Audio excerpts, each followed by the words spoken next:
पूरे सरकारी महकमे में फैली भ्रष्टाचार पर और जनप्रतिनिधियों के कर्तव्य निष्ठा पर।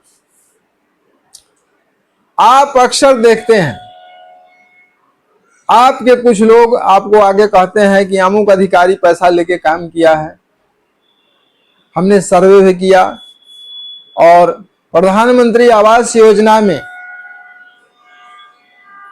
मुझे कई पंचायतों से शिकायत मिली कि आवास के लिए जियो टैग करने के लिए उनसे 2000-3000 रुपया लेकर के आवास सहायक ने ये काम किया है। जाहिर है कि ये बात जब हमारे पास तक पहुंचती है तो पदाधिकारियों के पास भी ये बात पहुंची होगी और जनप्रतिनिधियों के पास भी ये बात पहुंची होगी।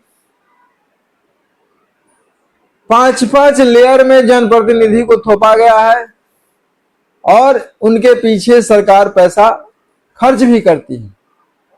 वार्ड मेंबर है, मुखिया जी हैं, आगे विधायक महोदय हैं, सांसद महोदय हैं। नगर में आ जाइए तो नगर परिषद के भी मेंबर हैं। कुल मिला के 5-5 लेयर में जनप्रतिनिधि है। लेकिन आपने नहीं सुना होगा न देखा होगा कि किसी ने भी किसी भ्रष्ट अधिकारी के खिलाफ कोई एक्शन लिया हो, कंप्लेन किया हो या उन्हें सलाखों के पीछे भेजने का प्रयास किया हो या उन्हें निलंबित करने का कोई प्रयास किया हो। इसका मतलब जाहिर है कि पूरा सिस्टम आकंठ भ्रष्टाचार में डूबा हुआ है। शहर के दरो दीवार को भी पता है कि साहब घूस लेते हैं और हमारे जनप्रतिनिधि और हमारे पदाधिकारी को इस बात की कोई पता ही नहीं है। इस बात से वे लोग बिल्कुल बेखबर है, अर्थात कि वो इन तमाम बातों को जानते हैं और जान करके नजरअंदाज करते हैं। तो आम जनता से कहना यह है कि आप ऐसी प्रतिनिधि को चुनते क्यों हैं और इस चुनने में भी झोल है। कुछ तो ईमानदार जनता है, वो अच्छे प्रतिनिधि को चुनते हैं और कुछ ऐसे लोग हैं जो मुर्गा, दारू और 500-1000 रुपया लेकर के किसी को भी दे देते हैं। उनको पता ही नहीं है कि उनके कीमती वोट का कोई कीमत ही नहीं हो सकता है, बेशकीमती है, अमूल्य है और उनके इस वोट से, इस वोट को खरीद कर वह करोड़ों लाखों को गबन करता है और डकार जाता है। तो आप लोग ऐसी चाल में न फंसे, अपने मत को, वोट को बेचे नहीं, ईमानदारी से मतदान करें।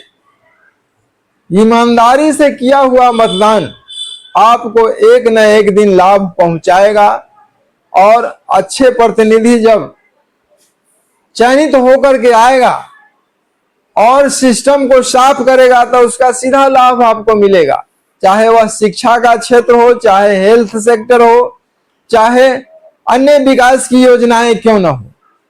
तो इसी के साथ साथ हमारी साफ पार्टी यह चाहती है कि विधायकों के लिए भी सभी पंचायतों में एक कार्यालय हो जहां पर विधायक प्रतिनिधि बैठे, लोगों की शिकायत सुने और शिकायत उसके घर जाकर के, शिकायत का निपटारा उसके घर जाकर के करे। आज लोकतंत्र के मालिक को अपने काम को करवाने के लिए नौकरशाहों के पीछे और प्रखंड में, चाहे जिला में या सचिवालय में, नाना प्रकार के धक्का खाना पड़ता है। कहने को लोकतंत्र के मालिक है वो और कहने को वो नौकरशाह है, लेकिन सच्चाई यह है कि मालिक बना बैठा है नौकरशाह और नौकर बन के मारे मारे फिर रहा है लोकतंत्र के मालिक। तो ऐसी व्यवस्था नहीं होनी चाहिए।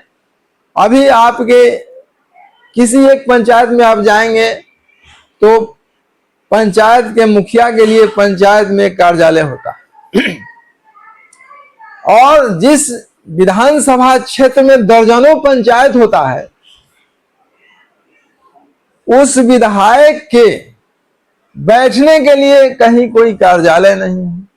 जनता अपनी दुखड़ा कहां सुनाने जाएगी? पटना में जाएगी सुनाने।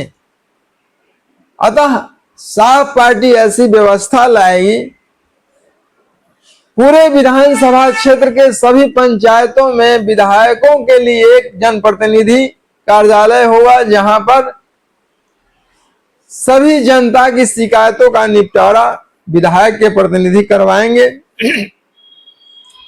और उनके घर जाकर के काम करवाएंगे। और यदि कोई भ्रष्ट अधिकारी उनके सामने नजर आता है या उसका कोई प्रमाण मिलता है तो उसके खिलाफ एक्शन लेगी साफ पार्टी, उसे निलंबित करवाने का पूरा प्रयास करेगी। भ्रष्टाचार पर अंकुश लगाने का साफ पार्टी पूरा प्रयास करेगी।